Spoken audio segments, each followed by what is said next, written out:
Are you a real estate agent trying to get your listings sold and having a hard time getting them done in this slower, declining market? I'm shooting this video as of February 2025. My name is Adam Stein. I'm the broker and owner of a Century 21 office here in South Florida.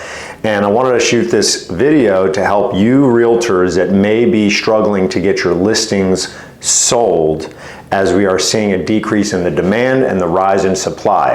I also shoot these videos because I want to help support broker owners like me, managers and leaders, with good content that you can also share with your agents, not because you don't know what to say or what to share, but more so because I just want to continue to support broker owners. I train and support and coach leaders, whether you're a broker owner or you're an agent, leading in your life, in your community, leading your customers, leading a team, whatever it might be.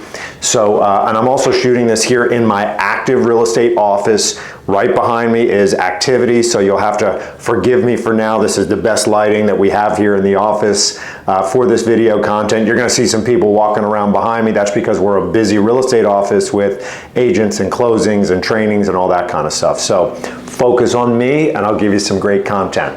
All right, so what are we gonna do to get our listings sold in a slower or declining market? We all know that supply has been increasing, and we all know, if we've been in the game here a little bit, we know that buyer demand has been decreasing. Let's talk about why for a minute. Number one is rising interest rates, rising home costs, rising expenses for owning a home are all making it less affordable to own a house. And so buyers today are kind of sitting on the sidelines waiting to see what happens. Our rate's going to come down, our home price is going to come down, and until we have absolute clarity on that, I think that buyers are going to continue still to sit more so on the sideline. We've seen the lowest new home purchase applications, mortgage purchase applications that we've seen in, I think, over 30 years in this last period of time. So buyer demand is much slower. And so if you're a seller now, right, you now have a property or otherwise a product that you're attempting to sell in an open market with less prospective buyers for your product. At the same time, we're seeing more sellers come to the market for various reasons. Perhaps we're seeing a peak in home prices and sellers want to capitalize on that. Of course, there's always a reason why a seller needs to sell a home, a life event or something to that degree. And here in South Florida, we're seeing a rise in the condominium inventory for various reasons related to condos. All that said, we've got rising supply, decreasing demand, which means that we've got prices that are starting to come down. And real estate is simply a basic commodity that is driven by supply and demand, right? More supply, less demand, prices go down. More demand, less supply, prices go up. So right now we're in what I would call a normalized market, or more towards a buyer's market to some degree. Now it depends on the price point, it depends on the specific location. We service all of South Florida here, really a 5-county market: Miami-Dade, Broward, Palm Beach, Martin, and St. Lucie counties here on the southeast coast of Florida, with our office being directly in the middle, all of that in Boca Raton. It may be different in other markets. I know some markets like northern New Jersey, there's not a lot of inventory, and when properties that are priced properly come on the market, if the home is in the proper condition based on the pricing that's being asked for it, those properties move very quickly. And we have properties that move quickly here too. And I'm not saying that that's always the case. I'm just giving you the general theme of where we're at in the market. Okay, so back on point, how do we get our listings sold in a slower or declining market environment where there's more supply than there is demand? So I've got a few tips here for you. So what is a declining market? It is what I just said. When supply is outpacing demand and more homes are competing for fewer buyer attention dollars. Okay. Number one, real estate agents, when you take a listing, I remember early on in my career, and I have many agents that I coach right now on this topic, that are just willing to take any listing that they can get because, hey, I've got a real seller, so I think anyway, and I want to get a listing, and I want to be out there in the market with a listing. And my advice to you is to really consider who is your ideal customer. More specifically, are you working with people who are committed to selling in this current market environment? Okay? In a time frame that works best for them. Now, every seller I know, I mean, here's my general theme when I approach a seller. I sold real estate for decades. Now I'm a broker, performance coach, trainer of both agents and broker owners and leaders, team leaders. And but when I did sell real estate, and how I train now is every seller wants 4 key things. Number 1 is the most money possible, right, in the shortest amount of time or in a time frame that works best for them. Number 3 is a buyer that will close. Okay, not gonna just tie them up and spin their wheels and then bail out at the end, cancel the deal.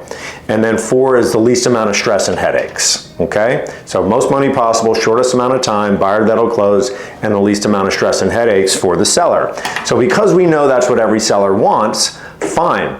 We've gotta also find a seller who is committed to selling in this current market environment, meaning that we're not going on a fishing trip. We're not going to say, well, if I can get my price, then I would sell. That is just not a strong enough motivation to warrant you, an agent, for taking a listing, okay? Because you're going to end up investing your time, your money, your energy, and you just may not come up with the intended result, which is a closed transaction, a happy customer, a commission check for you. Of course, we work on contingency. I want you to think about it like this.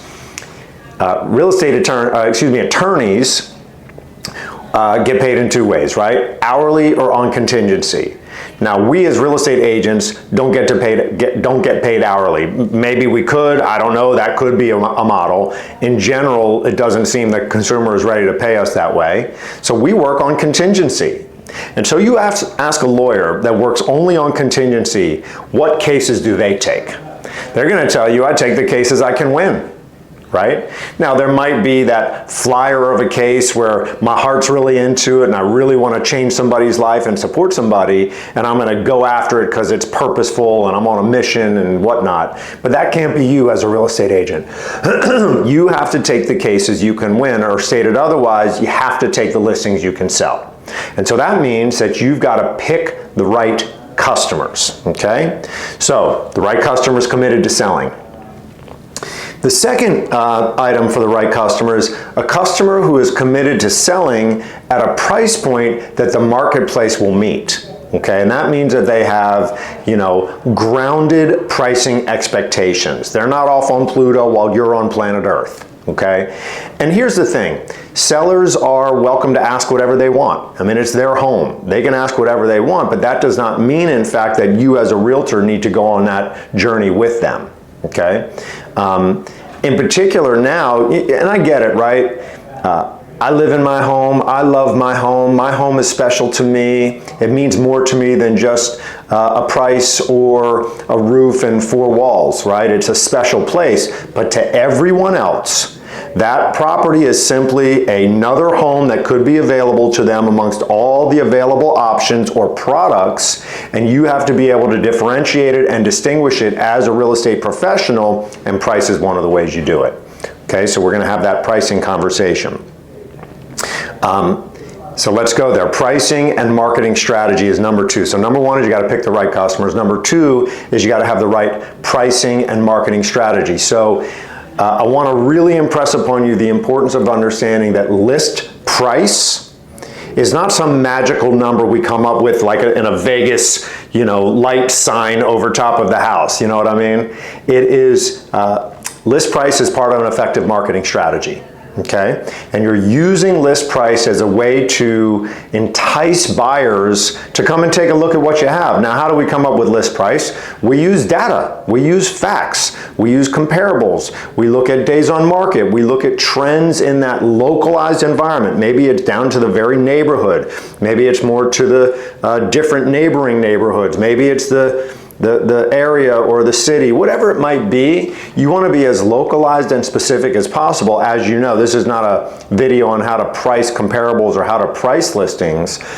This is a video on making sure that you pick sellers who are willing to have a reasonable pricing strategy that ties into an effective marketing strategy. If you ever talk to an expired listing seller, okay, you're going to approach them and you're going to say, hey, why do you think your property didn't sell? And they're going to say, or they probably won't say, that it was the realtor's fault. But really, it was that the property was not priced correctly for the marketplace, it was not marketed effectively, or it wasn't shown effectively by the listing agent. It's going to be one of those three. Okay, so because price is one of the key factors for effective marketing, we've got to really be factual, not emotional, factual with how we present pricing strategy to our sellers. And here's how I always presented myself when I would get to the pricing portion of the listing conversation. Of course, that's at the end. We're not talking price in the beginning of a listing presentation or a listing appointment. We're going to talk about it at the end. And I would say one of three things is going to happen here, Mr. and Mrs. Seller. Number one is you're going to like me, I'm going to like you, we're going to agree on the plan we create, and we're going to go forward. We're going to work together. Right? Number two is we're not going to agree, and you're not going to choose me. Right? You may think that another realtor is a better option for you, and you won't choose me, and that's okay too. Okay? I'll be disappointed, I want to earn your business, but if it turns out that I'm not the right person for you because I've not demonstrated that I am that right person, fine, you can go with another option. Number three is I'm not going to choose you, right? And the seller would say, what do you mean you're not going to choose me? And I would say that's because I would rather say no to you now than disappoint you later.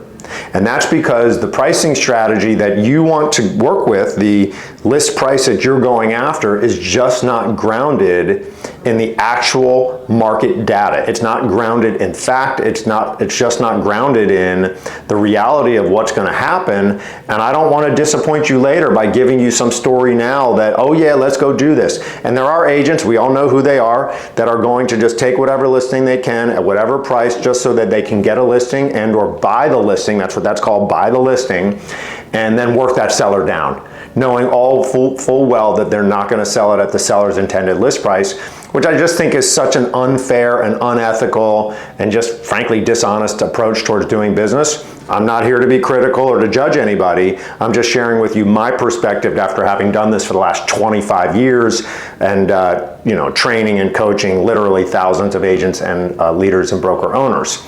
Okay. Marketing strategy. So not only are you establishing the proper pricing expectations, you are also establishing the step-by-step, here's how we're going to get your property best positioned, best marketed to maximize the exposure to the largest pool of qualified buyers that fit within your pricing category. Okay? And there's got to be a very detailed plan. Proper photography, proper video, utilization of social media and digital assets and individual property website, all of the different ways that we are going to market real estate. And then we've got to have an action plan for once the listing goes live, how we're going to roll out that marketing, including right now it's ground level, grassroots, hit the neighborhood, open houses, knocking on doors, calling on neighbors, doing everything we have to do to maximize the exposure of that property. I get it. From 2012 to 2022, more or less, we had this extensive run of property values increase, and if you put a property on the market as a real estate agent, you pretty much put a sign in the ground or posted it on the MLS and the property sold. Well, those days are over. That is not the world we're in today. And if you've got listings right now, I know you know what I'm talking about. And so we've got to have an effective marketing strategy. We also have to have agreement and alignment with our sellers in advance on a shift in our pricing strategy, more or less a price reduction strategy throughout the listing time period with specific time intervals and benchmarks for pricing, such that, for example, I've always told every seller, if within 3 to 4 weeks or 8 to 10 showings, we don't have a bona fide offer, we're overpriced. And in my career, that has proven to be true. You know that's true. If you're a realtor or a broker owner and you're watching this, you know that's true. Right? We all know that your best offers tend to come in your first week, 2 weeks of being on the market. Well, it's going to take longer than that. And so we've got to also have a seller who is not only willing to meet the market and or willing to give us a pricing structure for the duration of the listing period so that we know that we've got the proper strategy in place. We also need a seller who's going to be patient enough to understand the timing involved with selling property in this current market and give us a long enough listing, right? I mean, you can't go with a seller who says, all right, you get a 30-day listing. I would never agree to that, okay? A 60-day listing, it's just not gonna happen. Right? It wouldn't even make sense for you to agree to something like that. And oh, by the way, let me pay you less than a full service commission. Now, the other side of this is, what kind of agent are you? Are you a limited service discount agent, or are you full service agent? And you've got to set your pricing strategy accordingly for the price they're going to pay you, otherwise called your commission, to justify your value. You know, justify the investment in hiring you and gain alignment on that as well. So, one was picking the right customers. Two is having the proper pricing and marketing strategy. Number three is then creating shared agreements with your customers around what it's all going to look like, okay? Agreements around open houses, agreements around, for example, if you work with a team or you're going to have other agents showing on your behalf. Agreements around, like I said, that staggered pricing structure. So you've got to have the proper agreements on the front end, and then you have got to be the person that upholds those agreements, and likewise keeps accountability with your sellers to uphold those agreements. Now look, it's their house. They're entitled to do what they want, but ideally in the beginning you have the proper agreements on how it's all going to go so that you can both achieve your desired objective. Look, it's your time and energy too. Their house, your time and energy. You got to meet at a proper crossroads to make sure you're both going to get what you want out of the experience. Number four is you got to have the ability to find the right buyer and or offer buyer incentives. So buyer incentives can look like credits for closing. They can look like concessions for any conditional elements for the property that may not be in its most ideal condition. They could be buy downs, you know, paying for points, or buy downs for buyers' mortgages to help buyers deal with the higher cost of financing today. So there's a lot of ways that a seller can help a buyer, and should that be necessary and appropriate given your seller's expectations and timeline, you'll want to build that also into your listing program, your listing protocol with your seller. And then you've got to, like I said, pick the right buyer. You know, understand that not all buyers are going to be the right buyers in this environment. We always got to pick the right buyer, but in particular right now, we've really got to pick the right buyer who's strong enough financially, who understands how to perform, ideally has a great agent on the other side of the transaction to make sure that the deal's going to go smoothly. And so I think that's a good enough starting point for anybody who has listings that are not getting sold. I'm happy to hear any thoughts you might have, maybe some things that are working for you that I haven't quite covered. We're gonna have to be creative. We're gonna have to use all of our marketing resources. We're gonna have to step outside of our comfort zone. We're gonna have to do the ground level, grassroots, door knocking, hand-to-hand, high contact activities to get our sellers' listings sold. We're gonna have to work with the real estate agent community. We're gonna have to reach out to agents that are perhaps showing in our neighborhood, have other listings in our neighborhood, and be very collaborative with agents that are active and working in our community. We're going to go to networking events, realtor networking events. We're going to do, in my local market, we do something called, it's a caravan, an open house caravan. Marketing madness for listings is what it's actually called. Slipped my mind there for a minute. But you get the idea, right? No longer is it the case where you can take a listing, throw it out on the MLS, put a sign in the ground, and wait for that paycheck. Of course, it's never been like that, but you get my point. Okay, I hope this has been helpful for you. If you have any comments for me, if you want to continue to get great content like this, I'm going to be shooting it every single week, plus giving great content for agents, broker owners, leaders, people who want to help agents, and agents who want to be better in our YouTube. So hit the subscribe, hit the notification. Happy to keep sharing content. Post any comments here underneath the video, or reach out to me, reach out to us. We're happy to help you. Okay, let's make it happen.